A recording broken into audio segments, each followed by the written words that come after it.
Združivме se Varga 2 dana v Skopje. Jaz se vozil sam njegovo kola, si znamo obetih med 300 na sat. Včera pomina Hitiv Digital, ušte jedno nenormalno dobro izdanje na Hitiv Digital, treto pored. Hvala je Escape za to što njegov priredujete. Se odvej čekamo veke da doje следната година. И уште малку вобед да направиме, да затвориме целиот ciklus на недела дена дружење со Varga.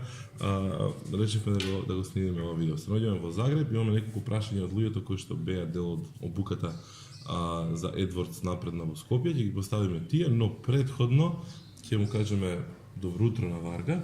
Добро утро. Чао. И ќе му дајаме една задача. Кога последен пат си се пребарувал на Google, Varga?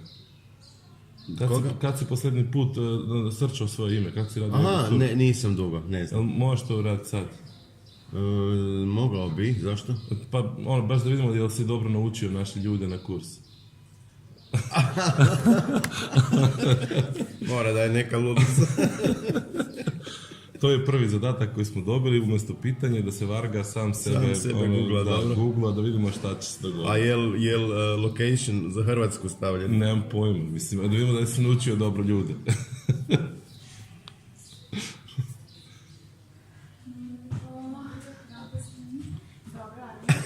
Hvala ti za seminar. Ne znam jel se vidi. Hvala ti za seminar u Skopju.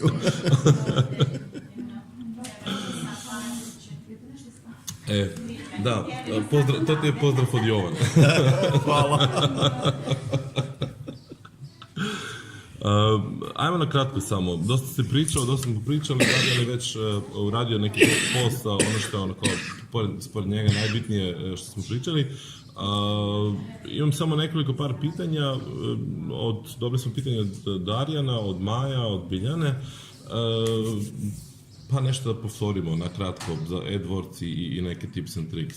Daily routine, daily monitoring, šta je bitno svaki dan da jedan Google AdWords ekspert obavezno uradi? Svaki dan mora pogledati Search Term Report, odnosno za šta su moji oglasi bili prikazivani ili plaćani. Ako nije ili je dobro, odmah se gradi dalje kampanja ili se ekskluda u negativno. Drugo, da li je budžet ok, odnosno da li uopće idu moji oglasi, ima li još novaca na računu, jer tu često ljudi uplate i zaborave da treba opet nešto uplatiti. I treća stvar koja mislim da je isto jako bitna, to su trendovi. Znači, da li moj quality score ide dalje bolji nego što je bio, da li ide prema gore, prema dole, dalje isto. Treba paziti uvijek na to, zato što postoje i sezonalnosti, i nova konkurencija, i promjene kod Googleovog algoritma. I ako ne pratiš svaki dan Search Term Report, ako ne pratiš svaki dan trendove i budžet, onda si vjerojatno u problemu, prije ili kasnije. Već smo, pretpostavljamo, odgovorili na neko sljedeće pitanje, tipa reporting, ko su najbitniji reporti koji moramo baš pratiti mi i slati onim za koji radimo, recimo. Klijent za kojeg radiš, njega ne zanimaju ni klikovi, ni impresije, ništa. Njega samo zanima šta je on za svoj budžet dobio, odnosno njemu treba poslati izvještaj o konverzijama, kako idu konverzije, a često ljudi rade AdWords račun da uopće ne stave konverziju, uopće ne mjere i onda je to malo, ne znaš šta radiš ako nemaš konverzije. Ono što mislim da je za tvojeg klijenta najvažnije, koliko sam imao onoga zbog čega u stvari ja tebe plaćam, koliko je bilo konverzija. Ako toga nema, onda je, pa nekad je dobro mu reći koliko je bio broj impressiona, odnosno broj klikova, ali to nisu, od klikova živi samo Google, ne, ni mi, ni klijent, nego samo Google je sretan kad ima klika. Ja često vidim izvještaj gdje kaže bilo je toliko klikova, toliko impresija, to nije dobar izvještaj. Daj mi reci koliko sam ja imao od tebe koristi, da ja i dalje s tobom radim. Sudeći po svemu ovo, onaj display kampanje i display advertising, to je samo u cilju da ih dovedemo do searcha, do konverzije, da to nije samo po sebi dovoljno. Ne, nikad nije. To je isto kao i televizija, i radio, i novine, to je jedan push kanal gdje ja tebi kažem šta je zanimljivo, šta je novo, šta postoji. A onda ti to, ako tebi to treba, ti to googlaš i onda je Google taj koji je zadnji, koji zatvara prodaju. Ne treba nikad se osloniti samo na jedan kanal i ne treba nikad raditi priču samo u dijelu. Cijeli marketing mix je važan. Nekad na televiziji čuješ, na Google kupiš. Mi dolazimo iz Makedonije, to je zemlja gdje se dosta fake news i dosta ljudi su zaradili od Facebooka i Googlea, AdSense i slično, pa sljedeće pitanje bi bilo, ako smo mi pametniji, jel možemo kao za nižu cijenu doneti klik, poslati na svoj sajt ili YouTube video, a onda od tamo zaraditi malo više? Pa neki to rade, mislim, sigurno se može. Čitav AdSense Google program se temelji na tome da ti imaš dobar sadržaj koji ljudi dolaze čitati i onda na tom blogu ili na tom portalu, šta već ima oglas na koji kliknu i ti zaradiš nešto. Nisam zagovornik fake newsa jer prije kasnije to pukne, ali ako imaš dobar content, zašto ne bi uzeo nešto novaca od Googlea? Jer Google ti daje za svaki klik na tvom portalu 68%.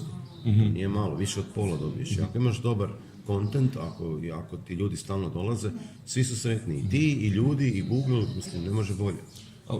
Kupiš jeftino, prodaš skupo, jel? Dobro, to radi ili to je samo neki mit? Ima, postoji, nije mit, postoji ta varijanta, ali nisam, vidio sam ljudi koji to rade ok i žive od toga i na kraju mnogi novinski portali, kad nije uspio prodat, onda da Google, bar nešto dobije. Da.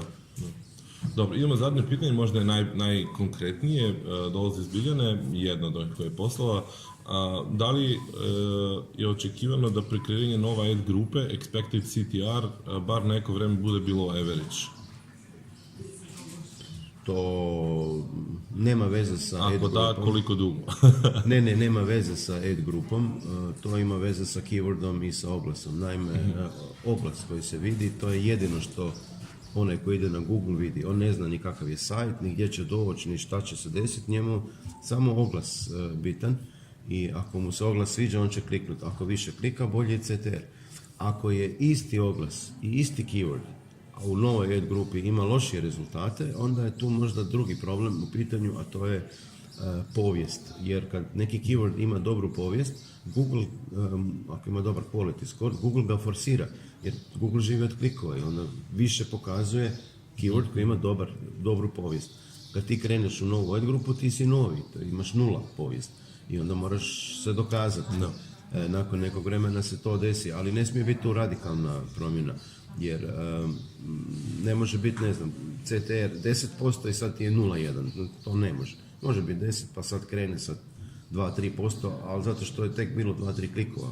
On će uhvatiti taj ritam na temelju uzorka. Nije tu vrijeme ključ, nego je broj klikova bitan. Jučer se dosta pričalo o machine learningu i artificial intelligence na Hititu. Je li ima neki kao jednu rečenicu rješenje, šta ćemo s machine learningom? Iskoristiti. Ne treba reći jedna riječ, iskoristiti maksimum. To je dobra stvar. Mislim da je to ista priča kao kad su se ljudi bojali automobila ili aviona. Pa to je novo, to je nešto što donosi neke promjene u načinu razmišljanja, pristupu poslu, ali ja sam siguran da se može iskoristiti. Na kraju jučer smo i pokazali mi kako to koristimo i nama je super. Naravno, Varga se ga kili na novo predavanje, pošto normalno ne zastanu, nema šansi da zastane.